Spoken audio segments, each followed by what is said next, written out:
Hello, everyone. Welcome to the 3DXL podcast. My name is Ray. You can find me over on Twitter and Twitch at RAYRAY200123. Also, if you haven't, please like, comment, and subscribe as it helps us out and encourages us out to put more content. With me, as always, my co-host D. How you doing, D? Very tired, D, today. Very tired. So I've heard, but I'll try to. I know the last time we were on, I think I was sick and you were tired, so I'll try to as far as do my best. But I know D, like he doesn't like to. He'll do his best, but we'll go from here.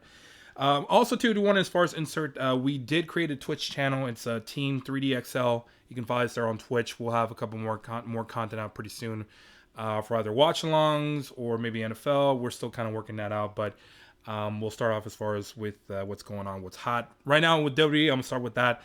The SummerSlam card in Detroit is starting to shape up a little bit. But we'll start as far as what's kind of like the hottest point for WWE is for sure the collapse of the bloodline. Currently, we have. I think the last time we talked was what was the last thing we discussed about the bloodline? Was it I think the Usos? Yeah, the Usos beat Solo and Roman, and now we have Yeah. as far as like to kind of catch up everybody from the last time we were on. Jimmy was taken out by Roman and Solo once Roman kind of swerved the Usos as far as saying he didn't want to be Tribal Chief anymore, but he just low blowed Jimmy. They put out Jimmy. I'm sorry, they low blowed Jay. Jimmy got taken out. He's out for a considerable amount of time, I believe I heard. But now they're essentially setting up a Roman versus Jay main event at SummerSlam. But it should be good, man. But I know the last thing as far as I did see was Jay, I think he super kicked Paul Heyman. I do have a graphic of Paul just falling over. The way he sold that kick was looks stupid as hell. But uh, right now, that segment, I think the one in Madison Square Garden when Roman Lobo Jay, that was one of the highest TV rated segments like on American television. I think they had like over 3 million views, something like that. Wow, nice. They deserve it. Yeah, it's one of the hottest things. This is like the hottest they've been. Like they beat everything on television. I think what Meltzer said. The only thing they didn't beat was Univision and Telemundo soccer because the Mexicans love their soccer. but that's the only thing they did not beat was the Copa Oro. But anyway, I find that boring as hell to watch. But kudos to them. That the Bloodline for sure is anchoring WWE. It's turned this product around, and they've caught fire. They are for sure the hottest promotion on the planet, in my opinion. And it's showing the ratings, the money, the revenue, the shows, the crowds are all hot. It's definitely clicking for them. But I will say, I think they announced it already. Jay and Roman, is that official yet or no? Yeah, that's Okay, official. They're so supposed to have set the terms or something like that on Friday. okay, so that's gonna be the official on I think we're about 2 weeks from Saturday when SummerSlam comes. But as far as the bloodline goes, before I kind of go on to the next segment, I think Roman has about 2 years. This is what Alvarez said, and I kind of agree. He has about 2 years of storyline left for Roman. One, the implosion, the full implosion of the bloodline to the point where he loses everything, including his titles. And then I guess before he moves on, he has a 1 year, probably a program where he can do a redemption arc. Because I don't think they want him to go out, or he doesn't want to go out as a heel. I think he wants to. I think he'll do well as a babyface to kind of like do like a redemption arc. I'd be interested in that. But do you think this is gonna be like his last year as far as Roman being in WWE, or do you think he still has more time? I think he still has more time. I think he is going to go to Hollywood at some point, and most of those big guys do. They eventually move over, and I think he got a little taste of that in what the Fast and the Furious movie. But I think Yeah, that he still has some time left, and I think that that's one of the biggest things that they that he hasn't been able to do is get over as a baby face. yeah, And I think that that might be something that he wants to try to do before he leaves, at least to say, "Hey, look, I was a draw as not just a heel, but a baby face." yeah. I think. Yeah, I mean, after The Rock, I think was already listed as the highest paid actor in Hollywood. Even though Yeah, he's bombed so badly with a lot of programs with his show and the Black Adam and all these garbage movies he's made, and I think he's already kind of crawled back to Vin Diesel in the Fast and the Furious franchise. But anyway, that's not here or there. That's kind of going off topic, but um, yeah, I hope he doesn't leave anytime soon. But looking forward to see how they kind of move forward with this and what they're gonna do with Roman, because I think Roman will be a much better babyface the second come around, where he's not shoved down our throats. As previously, I think he's just naturally more charismatic and it's more organic with the crowd, even though he's being cheered as a heel at times. But anyway, all right. But as I said, I think as D said, I'm not familiar with it. I have not watched much SmackDown, but I have watched some of the highlights for sure. I'll look forward to seeing Friday with Roman. I'll definitely watch if Roman's on. That's must see TV, which is Roman and Jay 1-on-1. Looking forward to that match at SummerSlam. I will say the SummerSlam is kind of shaping up as far as a card. We did have as far as a couple of things come up. First thing I'll start off with, I think it's official, is the Asuka, Bianca Belair, and Charlotte three-way at SummerSlam. I'm not sure if you Is it that's good. official? I don't know, but I did find a graphic on it. But I that's what I feel like it's going to happen. I wouldn't be surprised. I mean, this the I mean, I storyline think with them is kind of dumb. The thing though is like I don't know if they're going to insert is Io Sky as a fourth. But why would she insert herself when she could just kind yeah, of no, that go would be for dumb. go for slim pickings at the end once they're all beat up and whatnot. But yeah, I guess I mean this is something I feel like I can talk, but I don't know how this is going to play out between the three of them. They're all great workers, but the Bianca Belair just kind of inserting herself when she was banned and bought a ticket and showed up at SmackDown was just stupid, and she created disqualification and costed Charlotte. So I feel like that three-way will probably happen. But Charlotte just did the same thing, by the way. did she? Yep. I mean, that's one turn deserve And another, man. it was basically the same as the week before when Bianca came in and she caused a disqualification. Except this time Charlotte tried to defend her from Bailey, damage control Bailey and Io, but she wound up spearing Bianca by accident. Mm.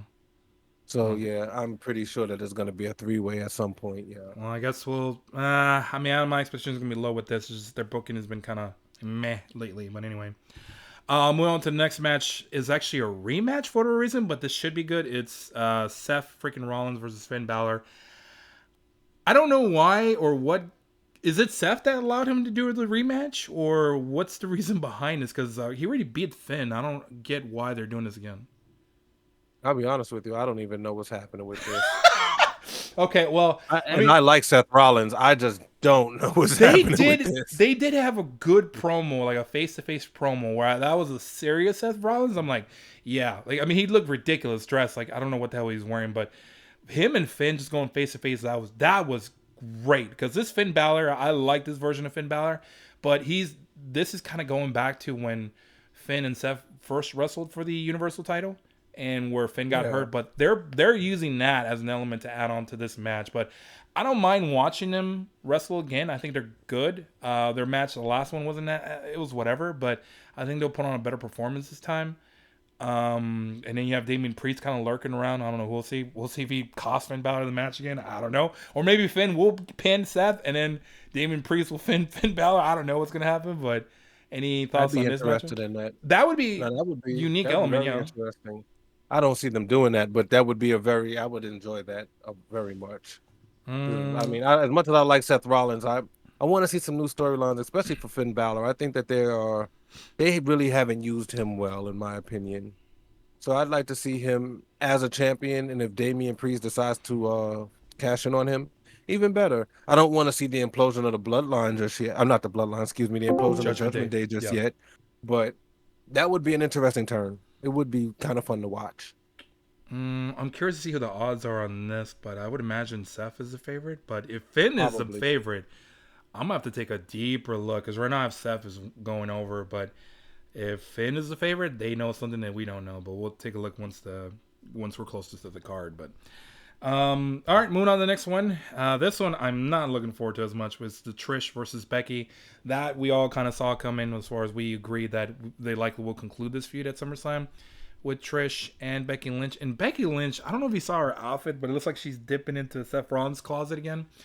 Um, I don't care for this feud, man. At this point, Becky's kind of dumb. Her outfits are stupid. I wish she would go back to the man gaming, but at this point, I'm just rooting for Trish. I don't care. Like this match is whatever. So, but I suspect Becky's probably gonna win this one, but who knows? Yeah, it wouldn't make sense for Trish to win this.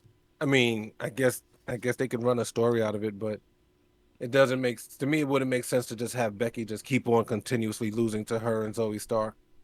when does the good guy get their comeuppance? I mean, the bad guy get their comeuppance and the good guy go over Hmm. kind of thing for me.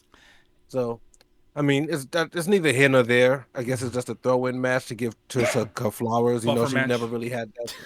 Yeah, she never really, well, she never really had the chance when she was around to have these kind of matches. I mean, it seemed like they were trying to transition, but still during her time, it was still a lot of, the mud wrestling Oh, and the bikini the, and yeah, yeah, the lingerie.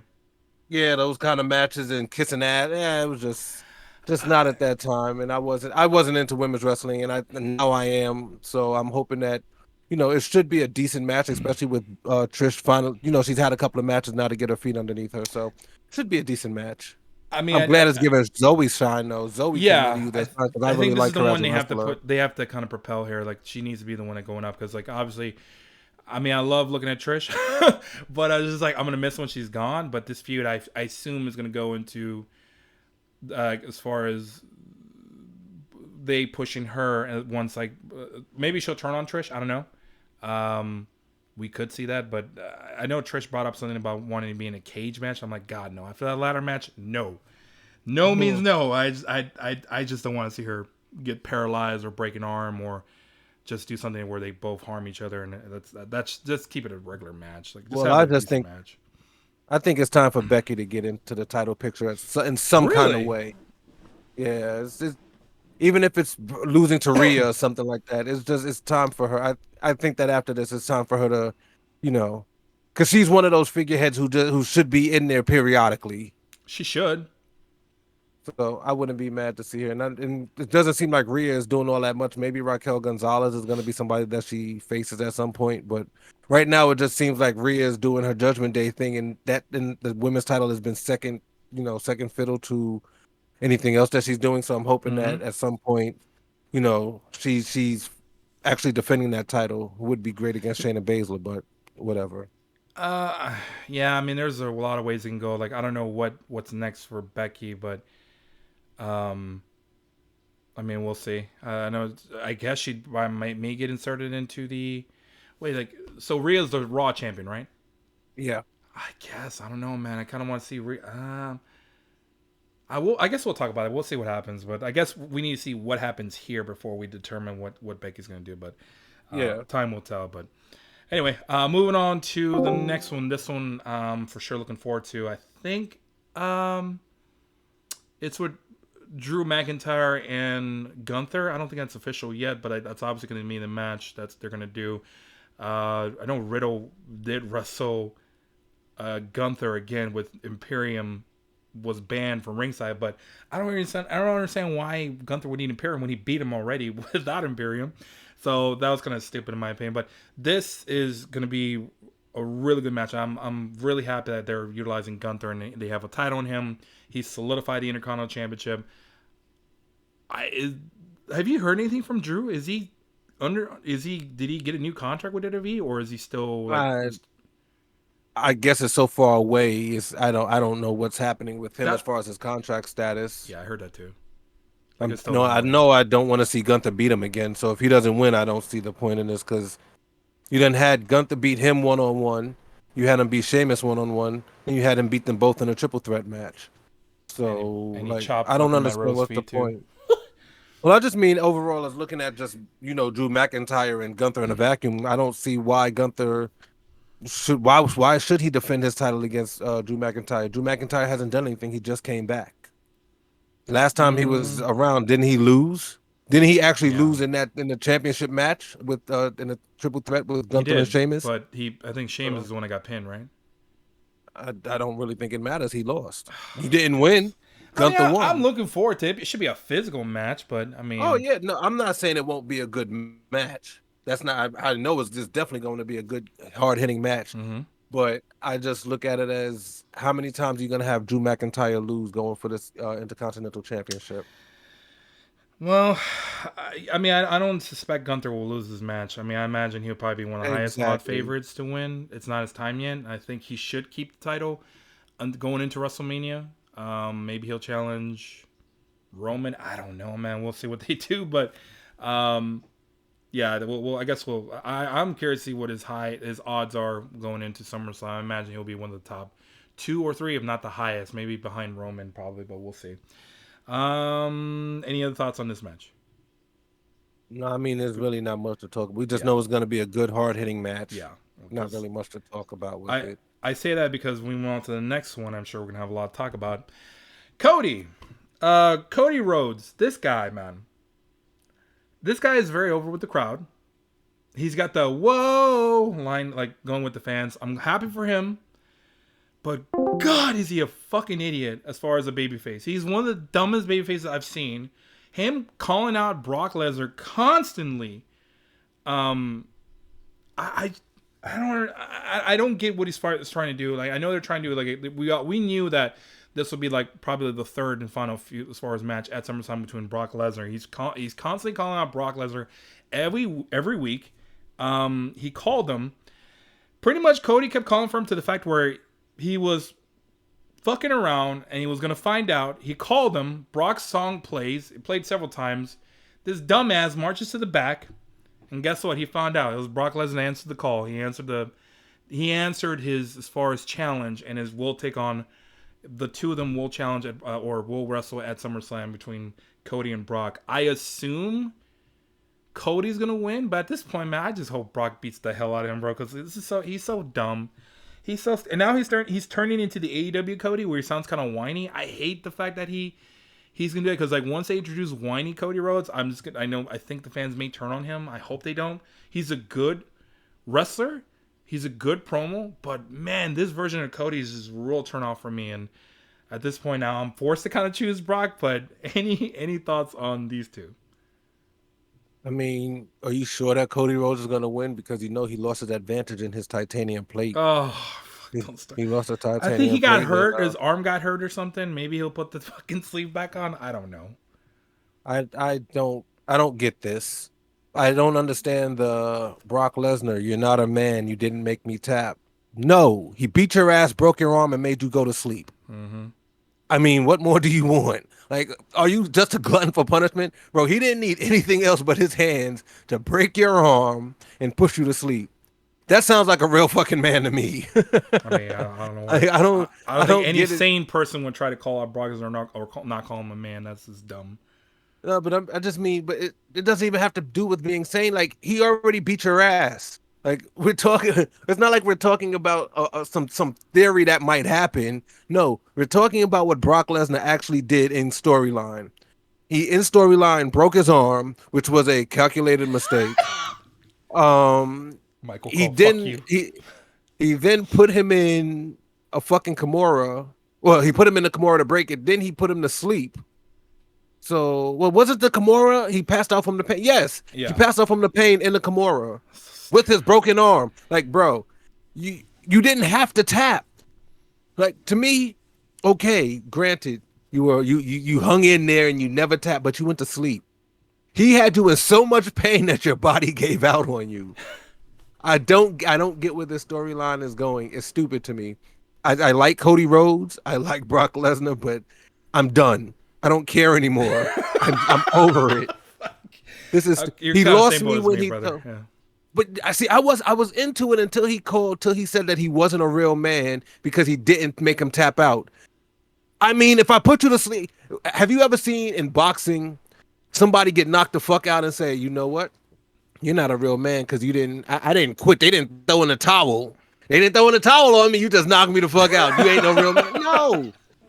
In the UFC, have you ever seen somebody say, you know what? You put me to sleep. You didn't make me tap, so I deserve a rematch. So No, no. your body gave out on you. You got your ass beat to the point where you couldn't defend yourself. What do you mean he's not a real man? I don't get it. I don't get it. I understand the redemption story. I understand they want him to beat Brock Lesnar, but this is you gave the man 2 crossroads and then he put you to sleep. I mean, what the fuck? What are we doing? This is stupid. Yeah. I'm over it. Yeah, I don't care who wins. It's just I think it's more of Cody as far as him I just don't being care. a dumbass. But I don't care. at this point, yeah, I kind of hope this feud I ends don't now. Like care. it's just dumb. But I'm I got over it, and I we'll don't take care. we'll have an official pick. I don't know. I assume they're gonna probably put Cody over, but I I may don't be even want to disappointed. pick. I don't care. All right, I'm over it. we'll move on to something that was actually a little bit. I didn't care at first, but I'm more interested now. Thank you. Is the Ronda Rousey and Shayna Baszler feud? It's kind of weird where we went when prior to Shayna fucking me, I thought Ronda and Shayna was a lock of the You night, lucky bastard. and that was I was baffled, but when that happened, but now it makes sense because of what's happening with Ronda. Ronda's already kind of leaving. I think SummerSlam might be her last match, but originally, I think WWE had the intentions of having Ronda as the babyface and Shayna as the heel. However, these fans do not give a shit about Ronda. They are straight up booing her to where the point now the roles have changed, where now it's Ronda's the heel and Shayna's the babyface. And I didn't care for it, but when I saw that promo, as far as when Ronda was in the stands, I don't know if you saw it. I do have a quote here saying Ronda said, I'm gonna do you a favor, and like I've done your entire career, I'm finally gonna get you booked on SummerSlam." Pretty much throwing shade at Shayna because she hasn't been booked well. Even though, in my opinion, I think Shayna is the better wrestler of the two as far as Oh yeah, WWE without goes. a doubt. But I didn't care at first. But when I saw these two go at it, their promos, especially Shayna, man, I think this is gonna be better than anticipated in my opinion. But it's weird. I think Ronda fits better as a heel due Can to I the make a like her. correction here? Go for it. Better than anticipated by you. I guess that's my mistake. I've been looking forward to this match because I love Shayna Baszler. But I guess was it? I think I commend WWE for as far as recognizing the issue that there was a lack of heat for the two. They didn't care about this, but now Ronda's easier to boo as opposed to Shayna. When I guess Shayna's the one as far as going to be the one. I assume Shayna's going to go over and Ronda is on her way out, but this should be good. I'm very much looking forward more to this Ronda and Shayna. Just do regular wrestling, no shenanigans. Give me a good old like Shayna Baszler NXT. Give me that against Ronda, against a very fierce Ronda. This should be good. So Yeah. I'm looking way more forward to this match, and I would pick Shayna here. But any other thoughts on this match? Oh no, I'm looking forward to it. I think that Ronda doesn't get enough credit. She's not the best in the world, but she's definitely not the worst. She's gotten a little bit better on the mic, but she's playing off of one of her best friends who, let's be real, Shayna's good on the mic. She's good in the ring. They've been squandering her these past few years because she should have been in the title picture and she should have had more than just a tag team title. I don't know if maybe Vince didn't see something in her, but from her NXT run, she's been great.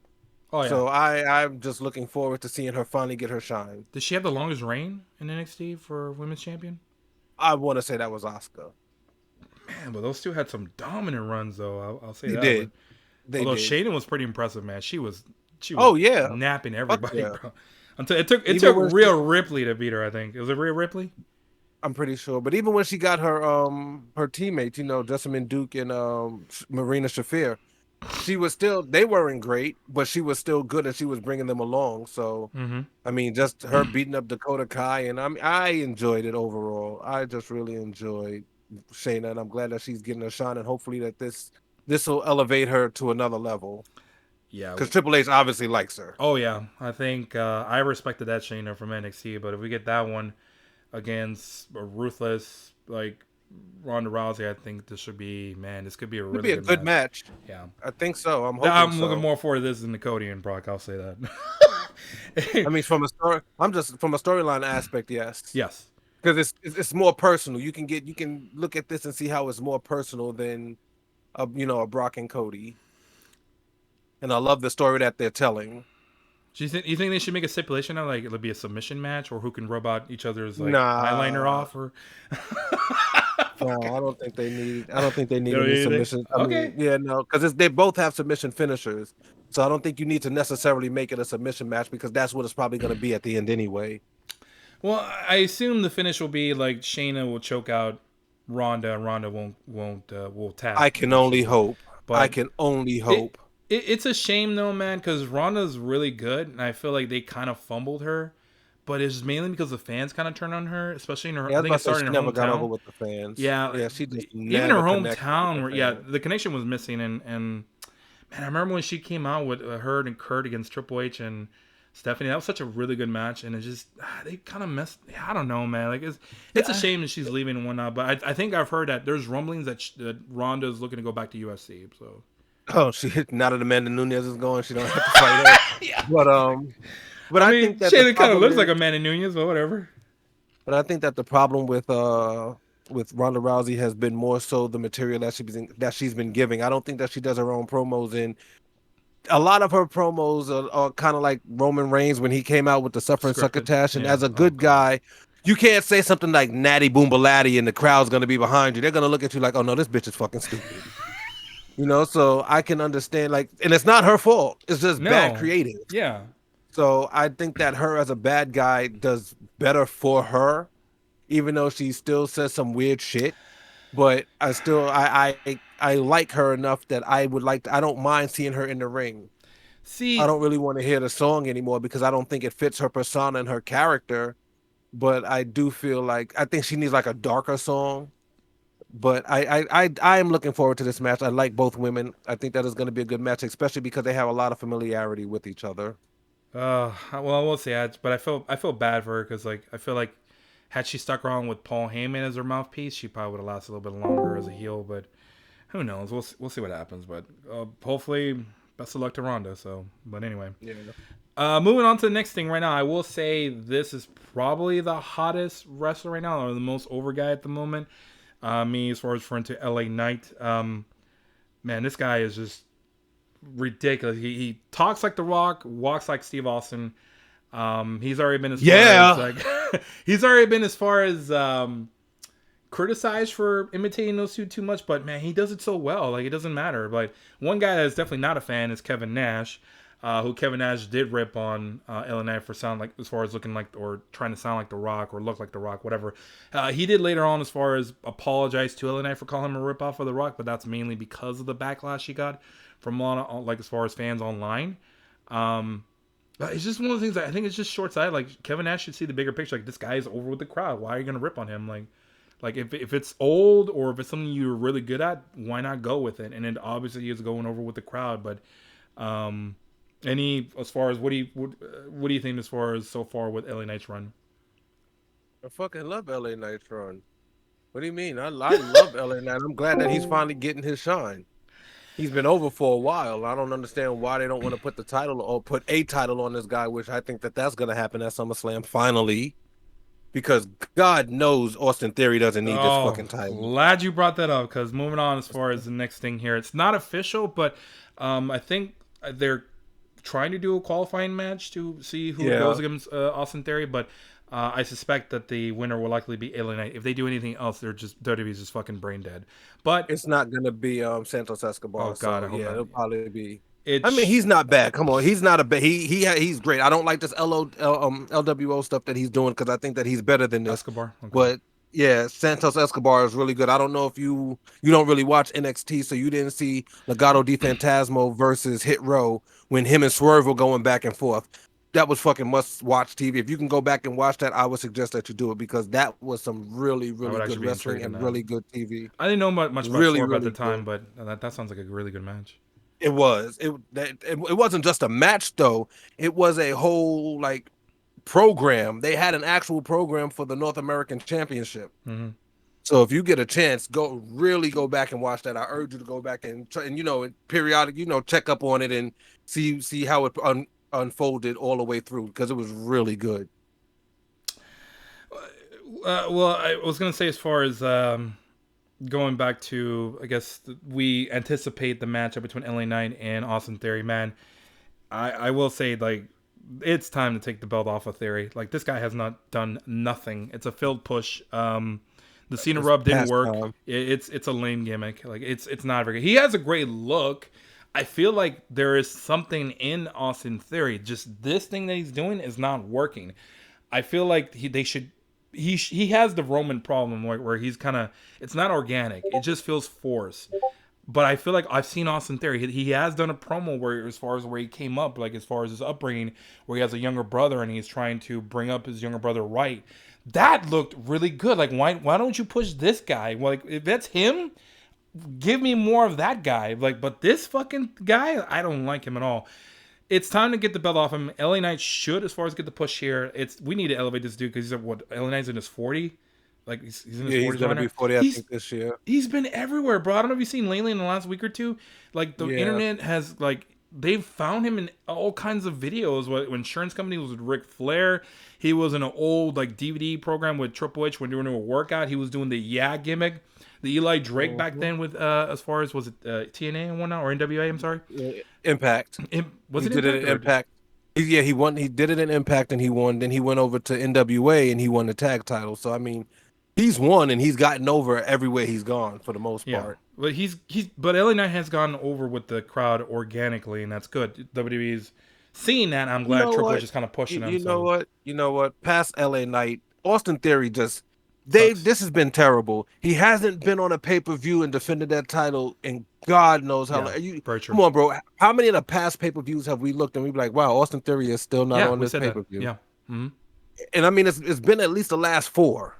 That much I know. It's been at least the last four pay-per-views where we're like, damn, he's just still not on the card. Why he's had the title this long and you're not going to do anything with it? It's a stark contrast. Look at what they've done with Gunther. Look at what they've done with Austin Theory. Gunther has built this title up. Mm-hmm. They've done absolutely nothing with the United States. First they changed it and it looks like a toy. If I'm being honest, I know some people like the look of it. I don't. It doesn't look like. It reminds me of the New Japan World Championship. They both remind me of the Divas title. So I don't understand that look. And then you put it on Austin Theory, which in theory was a good idea because you would think that he would be able to get over. But it's like John Cena said, after you beat me, nobody's going to care. And that's exactly what happened. So I don't get what their plan was with him. I don't get why he's had the title so long. Mm-hmm. He's done nothing with it. The title, it's kind of like when the IC title was on Nakamura. You kind of forget after a while who has it. Yeah. And then when you remember who has it, you're just like, who cares? So I mean, I definitely know who the champions are right now. The one that's least or most forgettable is for sure Austin Theory. But yeah, man, I agree. They haven't done all shit the with him, titles. Yeah, That's plus NXT and the main roster. Right, but I feel like once they put the belt on LA Knight, I think he'll likely legitimize the belt and for sure, kind of hopefully display because guy is super over. Like they should.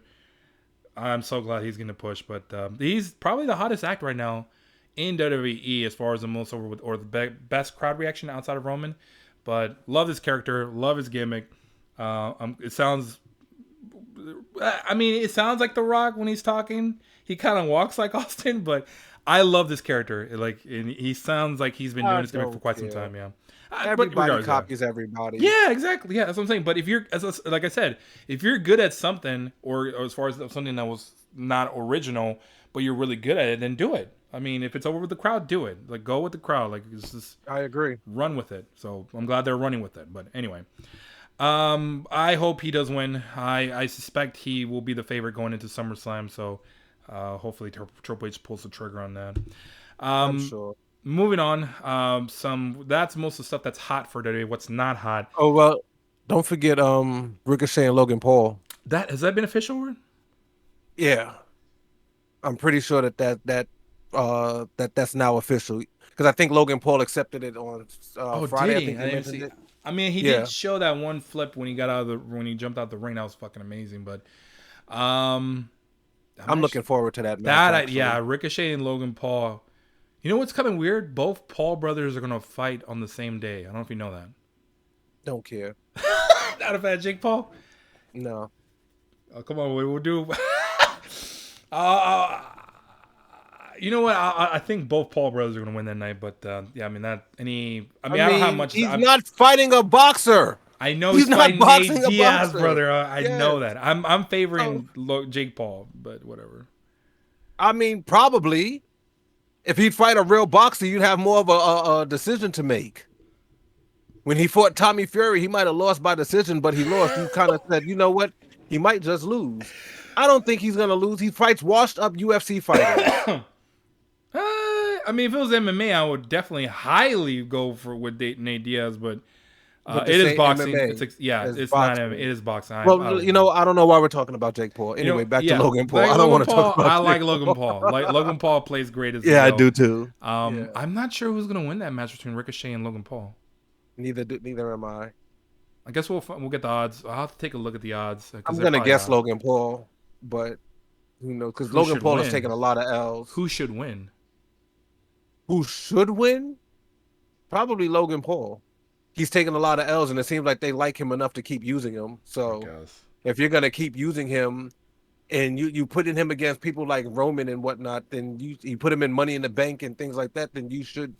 Eventually, he needs to win to have some kind of credibility. You know. Yeah. Well, I guess.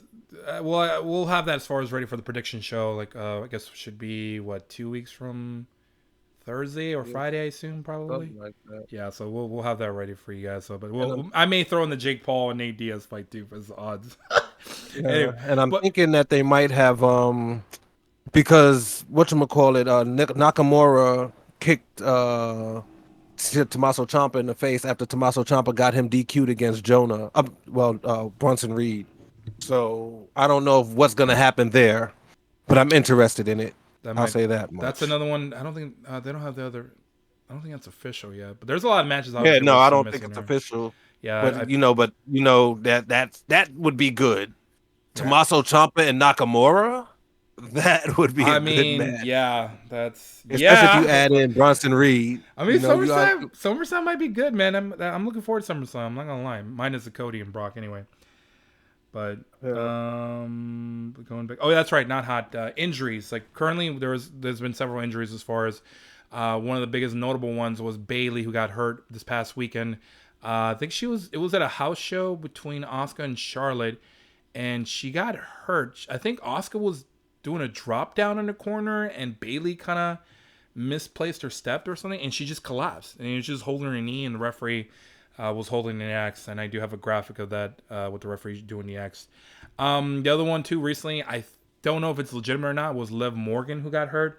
Liv Morgan and Raquel both lost the title last night. We do have new champions, but man, it's a shame, man, because like these injuries are starting to pile up on some wrestlers, and I don't know if they're being overworked because they get worked like crazy, especially WWE schedule.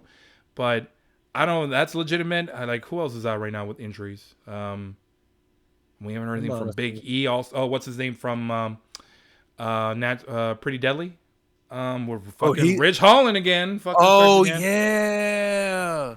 That dude is dangerous, bro. I'm sorry. Dude, he tried to defend what he did. He tried to argue with fans. I'm like, bro, just fucking apologize. Like, listen, it's wrestling. Shit happens. Like, if he just said like that, like, been more apologetic, like, hey, like, best wishes to, I can't remember his name, but he was being trained by Lance Storm, I think. I don't know, but he deleted his account, I think, afterwards for being a dumbass. But like, Biggie hasn't even come back, man. Like, jeez, man, be a little bit more considerate, but. Fuck, I was watching a video of it's messed up when you can watch a video of Ridge Holland injuries. It's kind of like watching Nia Jax fucking videos. Like some people you just don't have it, and if you don't have it and you're hurting people, and then somehow he's always dropping people on their neck and shoulder. Like, bro, you don't need to wrestle. I don't know why you keep getting airplay when there's a whole bunch of other people who could be in that spot. You know what I'm saying? Put the dude in, put Madcap Moss in there or somebody. Ridge Holland is not the dude. I'm sorry, and nothing personal against him, nothing personal. But if you're hurting people, after a while, it's not just it happens. It's you. It's because it keeps happening to you. So if it keeps happening to you, eventually you're the problem. Mm-hmm. I'm sorry. No, I mean very true. Like, but I mean, I don't know, man. Rich Holland's a dumbass, but anyway. But I am sad to see some of the female wrestlers as far as get hurt. But what kind of irritates me, also we have Alexa that's pregnant. It's like why all the pretty girls getting hurt, man? Why couldn't we have some of these mid girls? Oh, yeah, that's what I'm saying. Another one that's pretty, man. Why can we have some of these ugly girls get hurt? But anyway, I'm not worried about them being pretty. I just know that the women's roster is razor thin as it is. Well, it's already razor thin that they already freaking had Chelsea Green and Sonya Deville now is the new tag team champions. I assume they. which I'm happy about. I guess like if they did that, not. I hope they did that. As the storyline, and not because Liv Morgan got hurt. I hope that wasn't an audible. I Yeah, think the plan was to get the titles off of Liv and Raquel because I think they want to get Raquel to feud with Rhea. Rhea Ripley. Yeah, but I assume that was the call there. But I mean, we'll see as far as what happens. But any thoughts on any injuries or the new women's champion? I mean, the injuries are just unfortunate. That's just an unfortunate thing, and you hate to see anybody get injured. Mm-hmm. Um, but other than that, I mean, what can you say? Is just I'm happy for Raquel. I mean, for Sonya Chelsea, I'm Deville and saying. Chelsea because I think that they've earned it. I think that they've taken a lot of bullshit and they're actually turning a lot of what they have into a great team. And Mm-hmm. I'm happy to see a team. You know what I mean? Like a lot of the times you see two thrown together people just automatically come together and win. They've been together, they lost together, and now they've come and they're champions. So I'm happy for them. I think that Sonya Deville is a good wrestler. I thought that she was better than Mandy Rose. And I think that Chelsea Green is very underrated. I've watched her wrestle a bunch in, Impact and whatnot, and she's really good. So I'm happy for them. Kudos to those women, and I hope that they get a nice reign and do something good with it. Hopefully they don't get shitty fucking creative. Yeah. I mean, well, I'm not sure what they're gonna do with the women's tag team. I don't know if that's gonna be inserted in SummerSlam. I really don't see anything else they can do with the titles at the moment. That might be a match they may skip, because they already have so many matches announced at the Yeah. moment. So, Probably. but we'll see. It's I skippable. wouldn't be surprised, because basically they have like you said, you already looking at Liv Morgan, you're looking at Bailey, Dakota Kai is already out. You got like the two that are pregnant. So I mean, there's a lot of women who are out. That roster is Yeah. not that big. It's really slim right now. So we Um, might see some NXT call ups at some point. I mean, they had the witches. I think they might bring up, or I don't know. We'll see. But anyway. Oh yeah, I forgot about Alba Fire and her partner. Yeah, well, moving on to the next segment here. Originally, this was going to be a not so hot moment, but turned into hot. Was the Viking Raiders and the Alpha Academy. Uh, the the thing they were doing with the graduation with Chad Gable giving the Letterman jacket to what's her name after 3 weeks. Maxine Dupree. Yeah. That didn't make sense to me. But then they actually did a Viking Raiders rule match, and this was awesome, bro. I don't know if you saw it, but Yeah, I saw it. there was a spot with Ivar doing a moonsault, a reverse moonsault on Otis. Then we had Gable break up the pin on Ivar with a moonsault of his own. Then this dude lifted him and he legit deadlifted him and suplexed him, or did a German suplex. Like, my God, this guy is freaking awesome, man. But he's unbelievable. But I did see, as far as something that came up on my Twitter feed, was an old.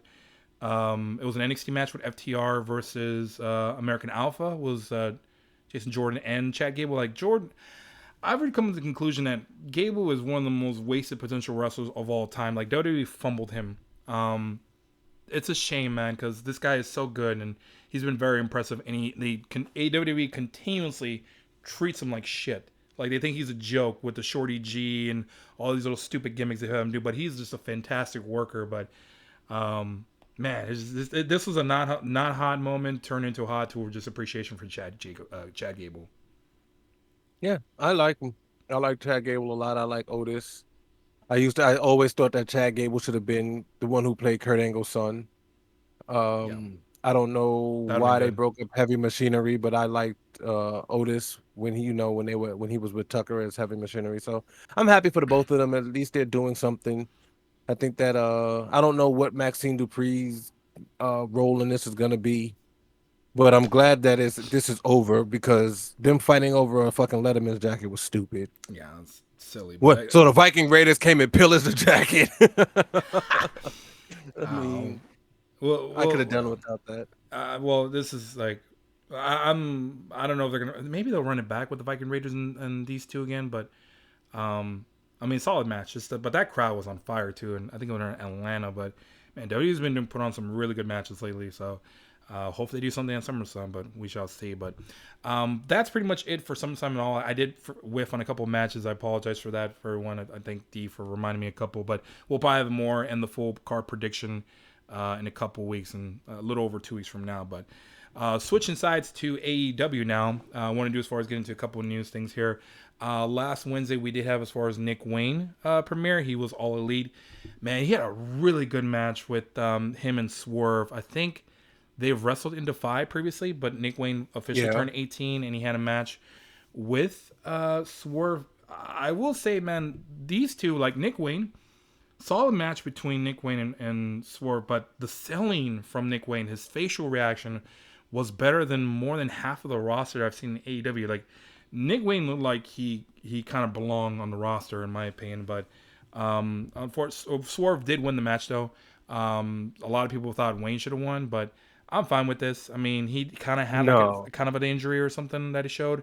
I do have a graphic with Darby kind of checking on Nick Wayne after he got pinned, but I don't know. I would have preferred Nick Wayne to win, but this was a good match. It could have gone either way, but Nick Wayne has already beaten Swerve, and they did acknowledge that on AEW Dynamite. But any thoughts on Nick Wayne?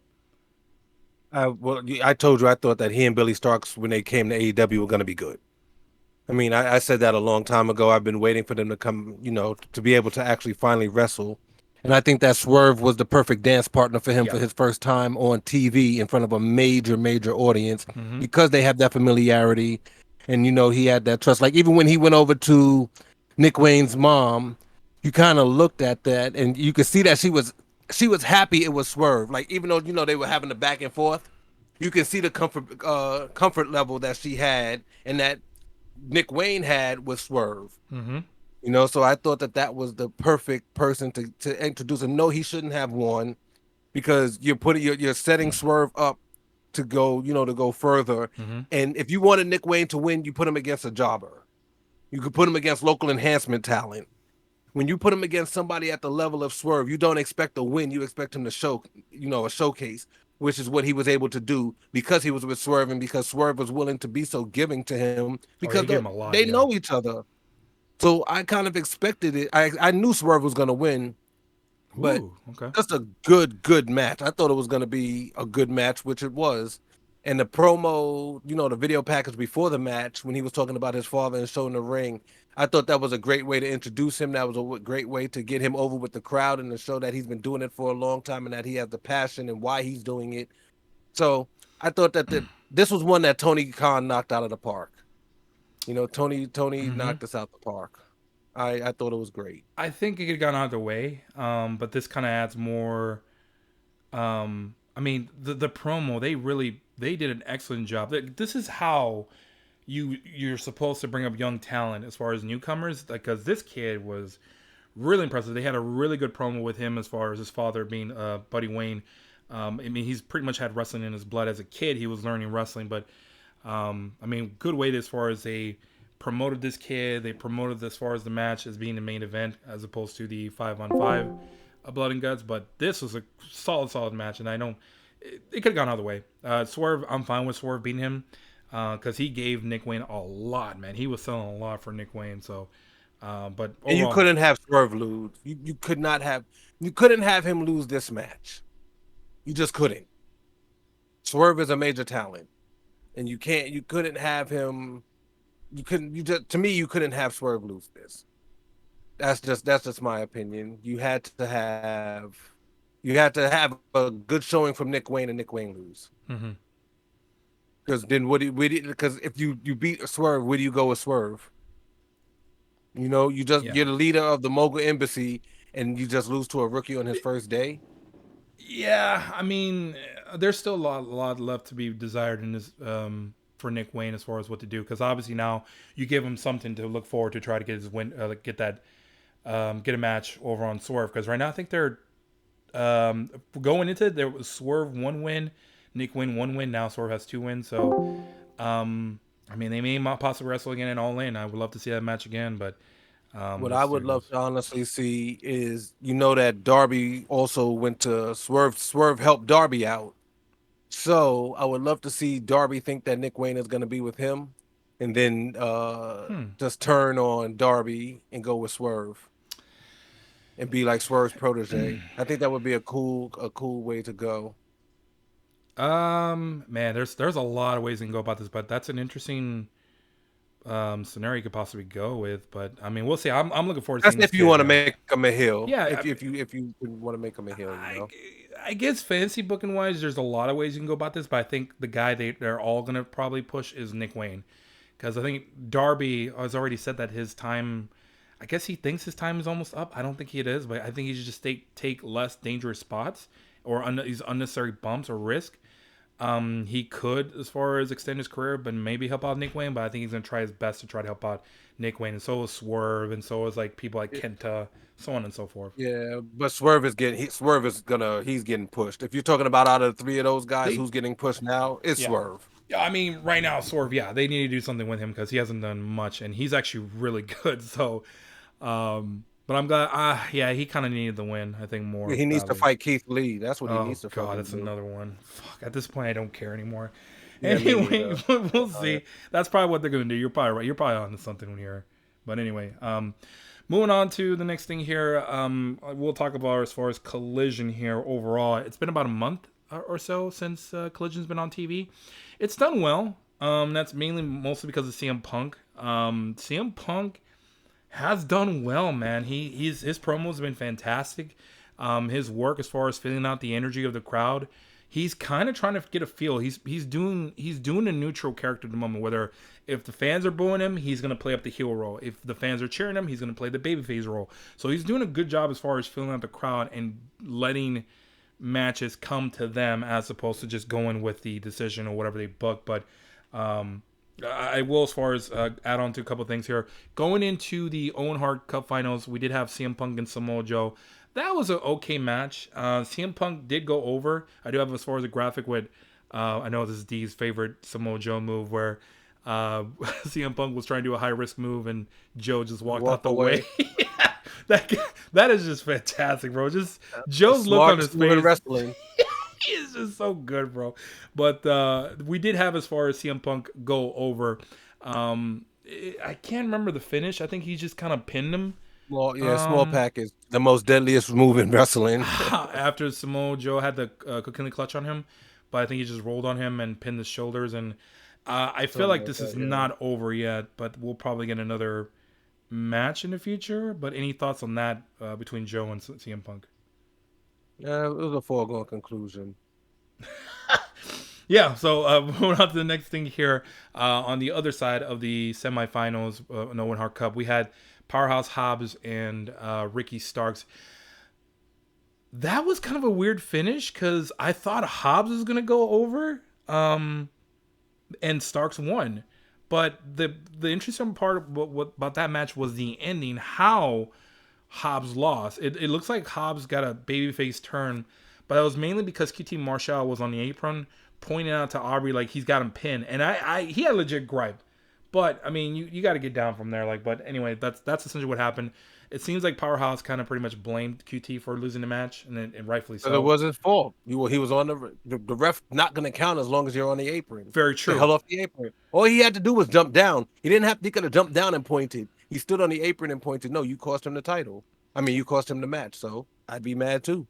So did Powerhouse turn on QT, or did he fully turn babyface? As far as what did you interpret? I mean, I interpreted that he was pissed. I And bet it did. he gave Aaron Solo a spine buster. Yeah, And and I think that what's much, her and he name pushed Harley down got in the way QT. too and stopped him from killing QT. Yeah, I know he pushed him down, and I think she jumped in Oh, front of him. But I just yeah, realized. I think Hobbs is gonna go babyface and he's gonna feud against QTV. probably. Oh, I'm not looking forward to that. Unless he, Well, I mean, they can take the loss. He's gonna beat the shit out of them. I mean, he may feud with Johnny TV or Johnny Nitro or whatever the fuck calls himself now. Um, yeah, that's what I'm saying. Like, it's probably gonna be at All In and All On, and I'm not looking forward to it. But That's fine. As long as Hobbs win, I don't care. They can take the losses. Hobbs needs As to long get the as, push. Yeah. as long as he's not beating anybody I care about, I don't care. I like Hobbs. If you guys have not listened to listen to the Talk is Jericho segment with Powerhouse Hobbs, if you have time, listen to that. That is just a genuine good dude who was up like raised right with his, he had a really tough background, but he was always raised by his grandma, and the one thing his grandma got him to sit down and not go outside was watching wrestling. So this kid grew up watching wrestling as a way to kind of stay out of trouble, kind of as far as spend time with the family. And he was very close to his grandma, so I know when he passed, when the grandma passed, it was kind of tough for him. But he was a big WCW fan. I was growing up too, also with WCW. So real good listen. If you have Fuck time, Hulk go listen. Hogan.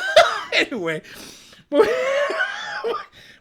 okay, moving on to the next thing. So we go on. That sets us up for the finals for the Owen Hart Cup.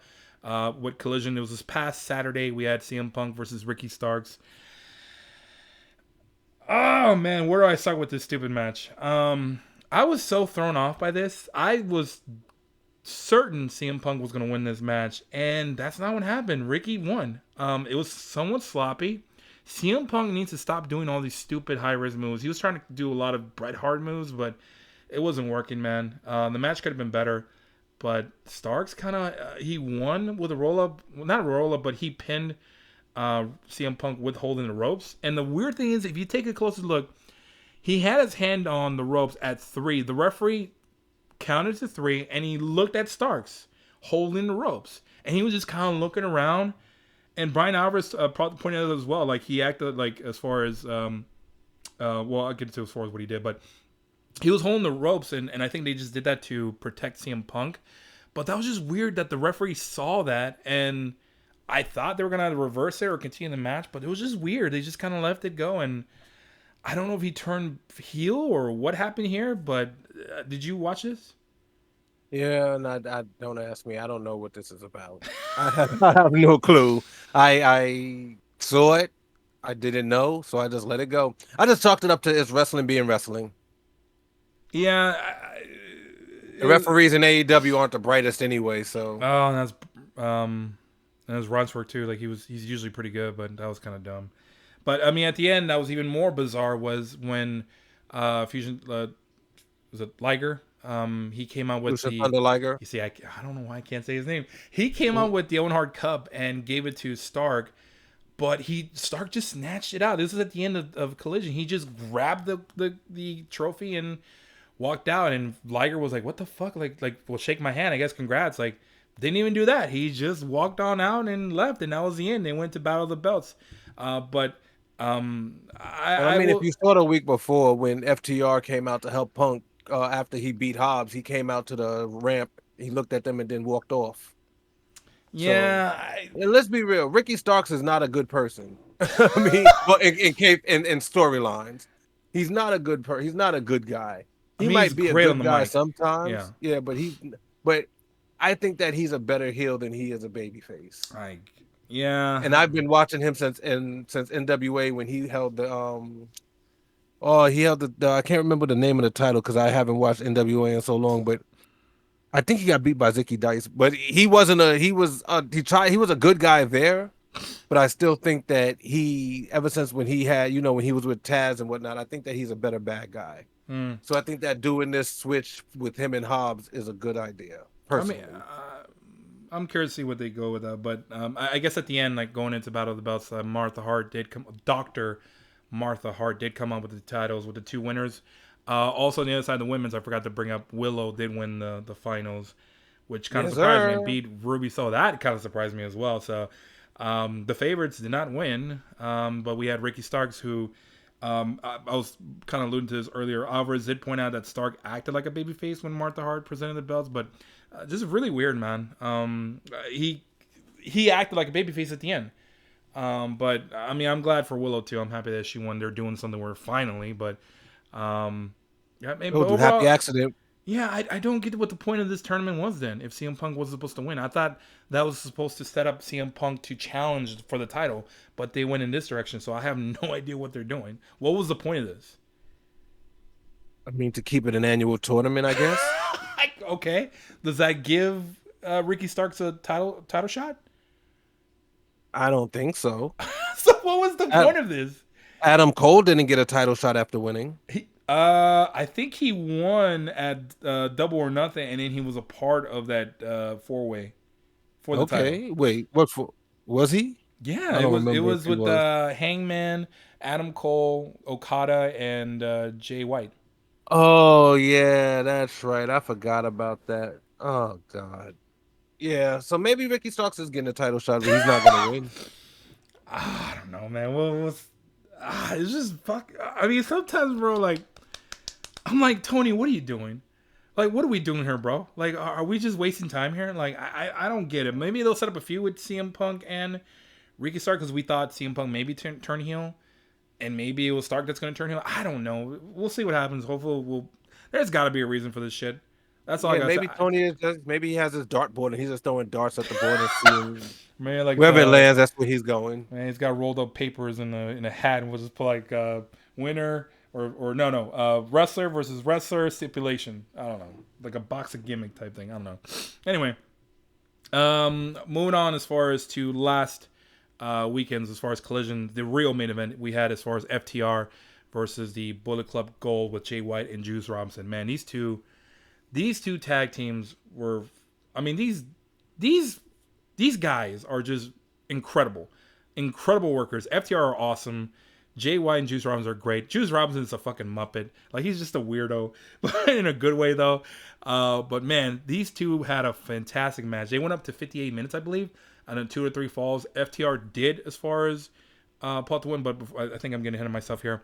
Bullet Club Gold, just in general, has been great. I know they added the guns in previously, but I really like these two, and I feel like they protected Jay White. They made the right decision as far as protecting him by having Juice keep the pin, and Juice has been eating the pin lately. But as I said, FTR did pick up the win. They had a phenomenal match. That was probably the match of the weekend in my opinion. But any thoughts on this match or the Good feud? match. I've enjoyed the feud because I like Jay White. I loved his promos when he was in New Japan. I love his matches in New Japan. So I'm a Jay White fan. I love FTR, and I just think Juice Robinson is fucking hilarious. He's great. So I was all over it. I want to watch it again because I couldn't fully focus on it. So I do want to watch the match again. But from what I saw, it was just a phenomenal match. But I didn't expect anything less from those two teams. Yeah, they went quick with this match. Like it was a fast 58 minutes, man. It was crazy how the match was going by so quickly, but I was so invested in this. Like it was great work by both of them. But um, I love as far as the sharpshooter, like that. I think Dax took off the knee brace to kind of sit in along as far as deeper into the sharpshooter, and that made Juice tap out. But just good little details they added. It's a must watch. D is correct. This is definitely worth watching a second time. Maybe I'll watch it with D a second time. But Oh, for sure. fantastic workers, man. They're just I'm curious to see what they go with this next. But um, You I got to do something with Jay White. You can't I just have him floundering like you did. Adam Cole got hurt, but you have to push this dude to the moon while you got him. I think they're gonna. He is money. Jay White is for sure. He looks like money. He's a great worker, and he's. I mean, I hope they kind of put him into the main event picture, but we'll see. But I think they're going to set up a feud with him and CM Punk, which I would love to see. I hope that But Punk puts him over because there's one yeah, thing. he It's probably will. funny. I love Sister Abigail. You know the move, Yeah, but for some reason, when Jay White hits what is it, the Blade Runner, Blade Runner. I am fucking into it, bro. I don't know why I'm into that more than I am the Sister Abigail, but I fucking love the Blade Runner. I mean, it's a cool move, but I'm a big believer in Jay White. I think Jay White should be a top heel, but we'll see where they go with that. But all right, but You well, as know, far as I just want to say one thing. This is off topic. This is since I figured we're kind of done with the FTR versus Bullet Club Gold, and this is AEW. What are they doing with my man Keith Lee? This is bullshit. Why is he teaming with Dustin Rhodes? And why are they going against fucking 2.0? I mean, did you hear the new Like, tag team is naturally Dusty? why? Shut up. Why are they fucking doing this shit? Why are they doing this dumb shit? Why I don't isn't know. Keith Lee and his big ass fighting for titles or doing something more than teaming with Dustin Rhodes? It's not like he needs a tutor or teacher. He doesn't need seasoning. The man he's money. He, He can speak on the mic. He's a big man who can move in the ring. He can do high fly moves. He has a power game. Why is he fighting against Daddy Magic and Angelo Parker? I don't get it. I don't get it. I mean, he I'm trying to was. get it. I No, don't get it. I agree with you. I think they're kind of not using. They're not doing much with Keith Lee. You're right. I mean, and we kind of also brought this up earlier that I didn't care about him and Swerve. I mean, I'll still watch it. I'm interested. I'm a fan of both of them. I think Swerve and Keith Lee are fantastic talents that are definitely being underutilized, and I feel like they probably should put a title on Keith Lee. But I assume sooner or later Keith will get the push. He's just too good. Um, whether he'll feel in the future with maybe someone like Jay White or someone they'll probably push, maybe we'll have Adam Cole and Keith Lee again. What those two had a great program back then. But man, I agree with you, bro. I think he is probably one of the best wrestlers right now AEW has that they're not using. Hmm. But I don't understand why he couldn't. Why he's not TNT champion I or think hasn't been TNT champion. I mean that's probably why they have Collision and Dynamite. That's probably why they've done this where they have more TV time. And now that you bring that up, there has been rumors because with the 12 pay-per-views that Warner Bros. Discovery wants Tony Khan to expand or make more content for wrestling, which is insane. I mean, we already have too much wrestling content, but they want to increase it to 12 pay-per-views and add a third hour to Dynamite. I don't know if you heard about that Oh recently. no! Don't do Yeah, that, that's what I'm please, saying. If you God, want Keith no. Lee, I promise you he'll be on there. But you know, I agree. I think that's just keep it at 2 hours, please. Don't do this to us, Tony. Yeah, no, no, no, no. But I will also give kudos as far as the expansion of AEW. Currently, Collision is working well. I do want to give kudos to one specific guy who actually did sign a multi-year deal. Was Ian Riccaboni. This guy is great. Him and Nigel McGuinness on that FTR match was great. I mean, they added so much emotion. Nigel McGuinness just a fantastic color commentary as well. Um, Ian Riccaboni is one of the best in the He is, business. and they have him and Kevin Kelly. So kudos to Tony Khan doing the right thing and actually getting really good as far as like lead commentators. And I hopefully one of the two replaces Excalibur. And But anyway, don't sleep on Caprice Coleman he's because good him and too, Ian Riccaboni are really good dude. together doing I ROH. would rather have even Ian Riccaboni and Caprice on Dynamite as opposed to Taz and Excalibur. Like, especially I Taz, like can't get with you constant there, bro. giggling and Tony Schiavone not even paying attention or like, I don't care. Or him, I've I seen, like bro, Excalibur. I was at Dynamite that one time they were in San Antonio. Tony Schiavone was slouching on his fucking chair. Like, he didn't give a damn, bro. Like, this guy is so lazy on commentary, too. Like, and sometimes he'll confuse Excalibur for Taz or call Taz Excalibur. Like, it's just like, good. The I like commentary needs an upgrade. Excalibur.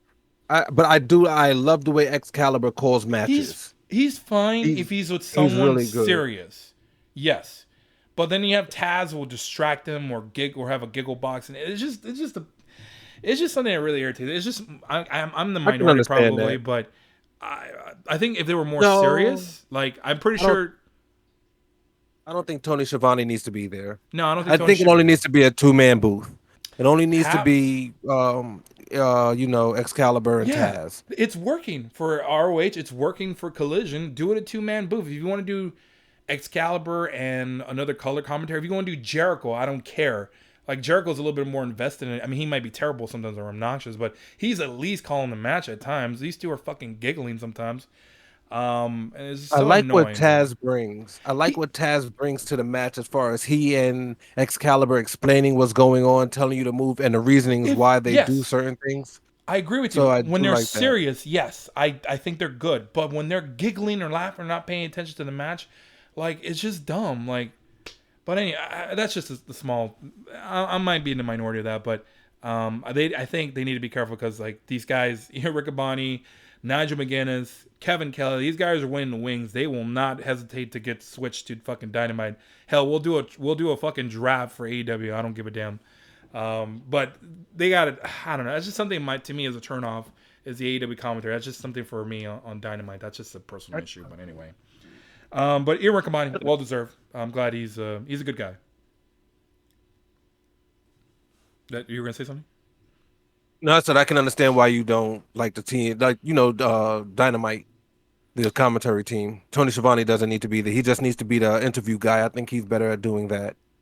I think that's why I miss JR sometimes because he was kind of like no nonsense at times. But Oof. man, he's just kind of been bad lately. The guy, like, hopefully JR. I think it might be time to move on from JR, man, because he's got to be. I'm sure you saw one time he was supposed to be on Collision, but he got hurt or Yeah, he gave himself a fell and black he had eye or this something. horrible black eye. But I'm glad. Maybe that's why Tony probably got guys like Eric Abana and AW exclusive and also Kevin Kelly because these guys can call the matches and they're really good at it too. So I'm just saying, Taz and Excalibur better bring their A game every week because you have the guys in Collision who are better in my opinion. Look, look, I won't be mad with Ian Riccaboni and Caprice Coleman if they wanted to give him some more shine because I really like Caprice. I think that those two are pretty funny and they play off of each other so well in Ring of Honor. Yeah, but when it's time to call the match, I feel like ROH is just really good because the Yeah, commentary they add another emotional element to it, and you're more invested. And they give you a reason. If they don't sound like they care, then why should you care? But exactly. yeah, but they're. I mean, kudos. At least AEW is doing something right with the commentary. So anyway, I kind of went too long on Ian Riccaboni. Anyway, moving on as far as to I did bring up as far as spots. What's hot for WWE? What's hot for AEW? Without question, right now the hottest thing in my opinion, outside of the Blood and Guts, is MJF and Adam Cole. Man, these guys, they are so good. This is absolute magic. I think I watched the first time they were out there working out. They did the bench press with MJF and Adam Cole, and we loved Yeah. it. I mean, they have such good chemistry. It's undeniable. Last week they, I think MJF said we need to spend more bro time. They were at the bar. We had as far as visual with MJF taking shots with Adam Cole. Yeah. Um, and then there was a segment with four ladies that came in where MJF wanted to split the two, but and Adam Cole said, "No, I care about Britt. Like that's fine, four for me." He cares about Britt. He he doesn't cares love about. Britt. He cares about He Britt. did say that. You're right, but I mean, still, MJF was kind of as far as upset that Adam Cole wasn't wearing the shirt. Um, Adam Cole said, "Fine, I'll wear it if you do one thing." And the one thing was video games. I think they went back to the hotel. There, I Yeah. have. I just love the way that what's his name? MJF was like, get the fuck and then they cut off with it. I thought that was great. This is really one of the best things that they have going right now. Normally I wouldn't want the champion in something like this, Yeah, but this is I'm great. I'm here for it. Oh, this is great. It's like, but Cole, I think in a way, kind of trolled MJF into playing video games because I think he knew that because he's already dogged on playing video games. But I think secretly MJF does like to play video games. He's just, I think when he He doesn't whispered have into any his ear, friends. exactly. Well, I was gonna say that like Max was hesitant once Cole told him, but he reluctantly did it. He plays along. And then we have as You're far in as you're in the game. Come on, Max, you're in the yeah, he game. gave him to say you're one of the best wrestlers. I'm like, oh, really? That caused attention. But both men ended up bonding with Max, saying that he doesn't play multiplayer after Cole asked him if he plays video games. He said he needed friends for that. And then, God, when he said that, bro, I was like, God, I feel so bad for this dude because he probably is genuinely disliked in real life too. And probably nobody wants to deal with him or talk with him. But Adam Cole kind of, because he's also somewhat of a heel or was a heel, he understands that. But Cole kind of, they actually, as far as admitted that they were going to turn on each other, which rarely anyone admits, but that was weird that they brought that It up. was really cool. Yeah, That was so, really and cool. I'm glad they got that out the way because now you kind of legit care about these two, especially when Adam Cole said here, like, Max, you're not a bad dude. And then Max had this legit reaction, like, oh, like, this guy's cool.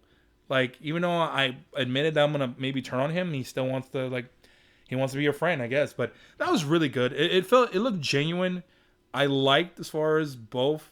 The chemistry between the two of them is just fantastic. But they do as far as win the tag team titles. I think MJF told him like, look, you know what, buddy, let's do this. Let's win the tag team titles here. They won that. They beat FTR and All Elite. That's a great promo. But In the game, in people, the in the game, game. in the game, not in real life. That's coming up. Yeah. But this to me, man, between these two, I'm so invested in these two.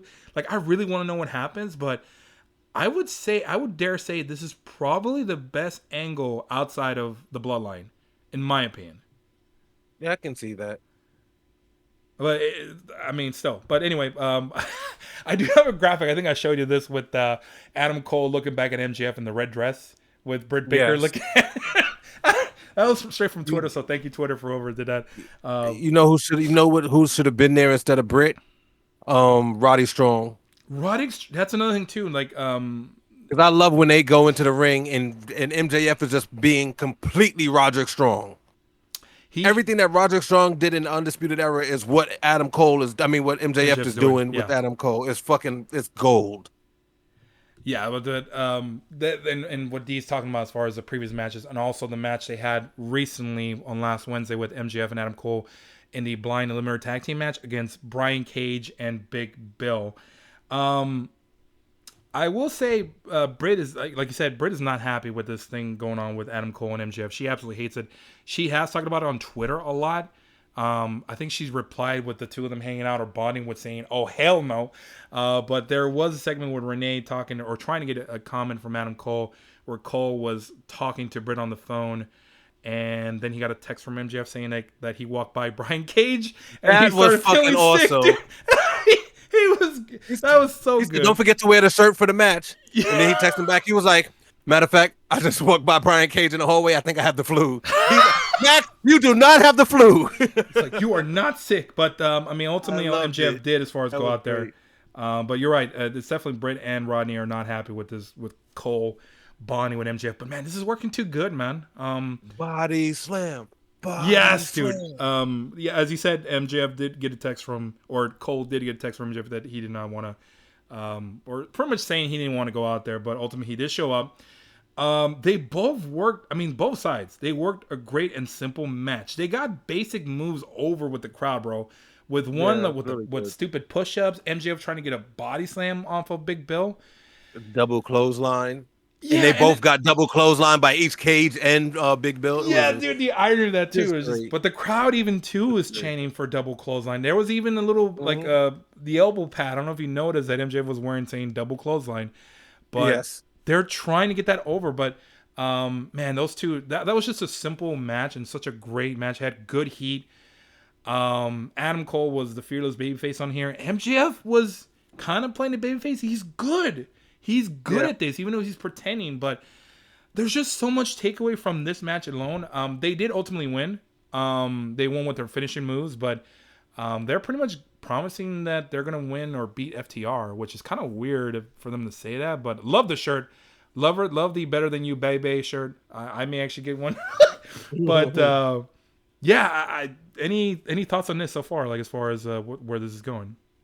Oh, nah. I mean, I've said it while we were going. I just like it. I don't care where it goes. I'm here for it. I'm here for it for So a while. let me ask you this: do you think? I mean, the match was kind of like a heel versus heels, or no, I'm sorry, heels versus heels pretending to be baby faces, specifically MGF.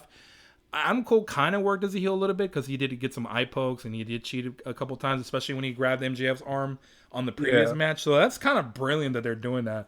But they are making the finals. Um, I mean, it's spectacular work by both men, for sure. I'm just gonna say that this is gonna be short lived.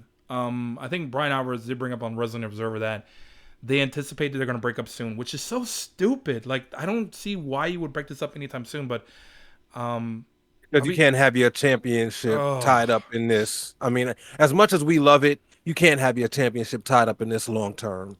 I mean, They yeah, have to but face each other for you the can't. title. It cannot end in a couple weeks, man. I would say I would take it up all the way. I wish they would push because obviously they're going to win because the main event is set up right now. I'm sorry, not the main event. The finals is going to be for the blind eliminator match. Adam Cole and MJF versus Daniel Garcia and Sammy Guevara, which is another unique combo tag team that's have their own issues with JAS and they're right now in turmoil. And right now their leader is kind of like wishy-washy. He's not sure what he wants to do. But I mean, I assume MJF and Adam Cole will win and make it to the finals and go up against FTR. I just wish they would use that match with Adam Cole and MJF against FTR at All In. I wish that was the match there, but who knows what's going to happen, man? Because that would be a great match, in my opinion. I don't think FTR is going to lose, but that's where you can do the turn in front of 70, 80,000 people. Oh yeah, I Then think face that's him what's probably gonna happen. at All Out, maybe, I guess, in Chicago. Then That's, I would love to see that. that's probably where it's going to happen. I think, I no, would I think. heard they're going to go in Albany and do that. Oh really? I would Yeah, I it's so would hope that they stupid. would do the turn there because Max is gonna get a ton of heat when he turns on M when he turns on Adam Cole. He is going to get a ton of heat. Mm, yeah, he will obviously. You think it's so? You think it's Adam Cole that turns on? I'm sorry, MJF on Adam Cole. Yeah, he's a Yeah, I dick. think everyone. Yes. He's the devil, as you said. So, um, greatest trick the devil ever proved that he didn't exist, and that's what he's Mm, doing right now. It's crazy. But I feel like they should they should push this. That's just my personal opinion. I feel like they should expand this a little bit longer because this is just great work by both. But if it was up to me, I would put the titles on them and then do the breakaway. Add freaking maybe no, don't add Grand more titles to Slam. this. I don't know, dude. Don't add, I'm just saying. I'm just saying. Like I think don't add this can more work, but titles. well, all right, fine, fair enough. Well, so we'll move Because on. then you have them turn, and what happens to the titles? You know what I'm saying? So I prefer them not put the titles. Just the world title is more than enough to put into this. You don't need to add an extra title to make this go any further. And if you're I moving on to guess. the next segment, before you move on to the next segment, another thing that I didn't mention before that I think is really, it's not hot, but I'm happy about it, is Lance Archer being back because I like Lance Archer, and I love that he took the title from, he took the whole bag from fucking Orange Cassidy, and Jake the Snake said, "This is our title now. You have to win it back." What? I did not see that. Oh yeah, you need to watch Battle of the Belts. the match between, it was between yeah, between Lance Archer and Trent Beretta. And he came out after, and Orange Cassidy was coming down to the ring, and yeah, they just took his shit.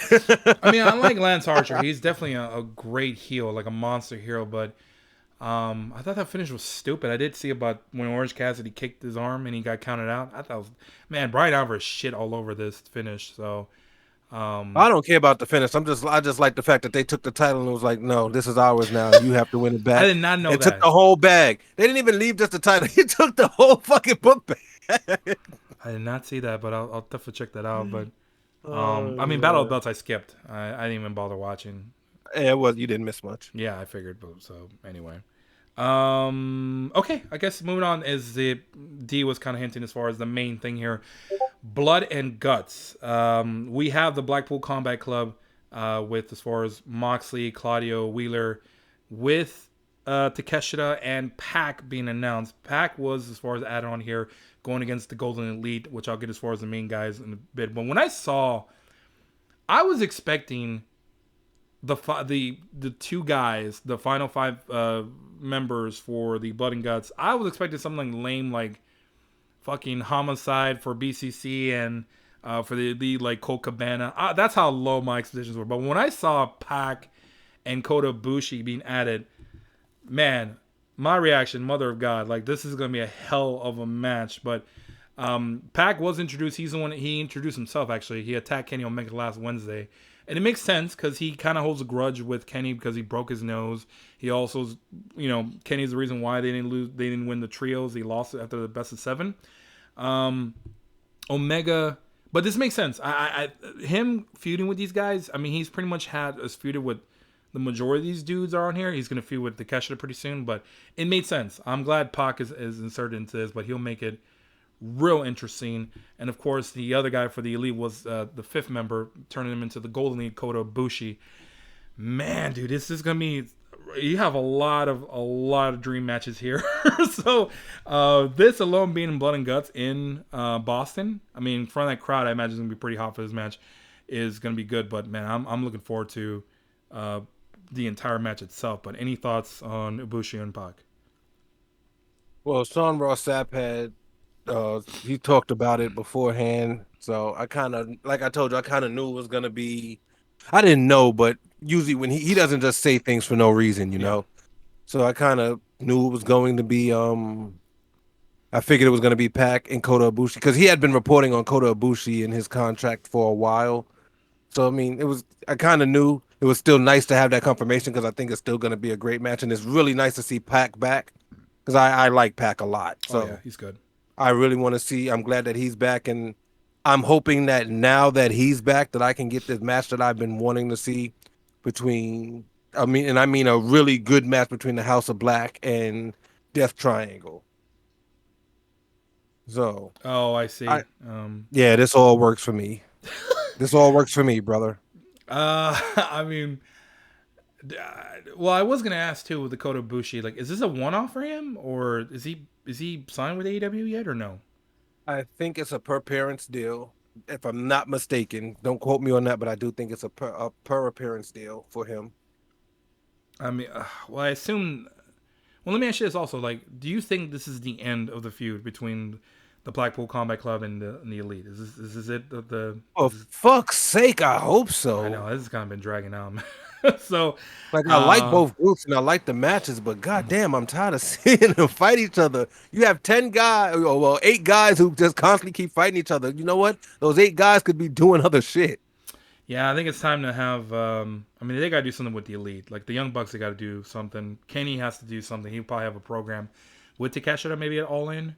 Um, Yeah, I can see that for sure. but we'll see what happens, man. It's Look, it's I'm ready to see Claudio drop this title. that's on RH on Friday, but we'll take a but. Yeah, this this Whatever. this It's blood and Thursday. Oh wait.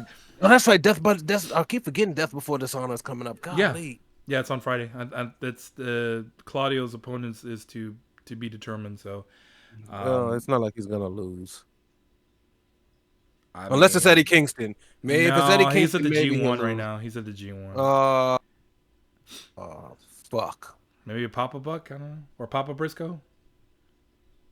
I don't know who it'll be. Jay Lethal. Whatever. Nah, Okay, I mean, whatever. I don't Fuck know. it. I give up. Anyway.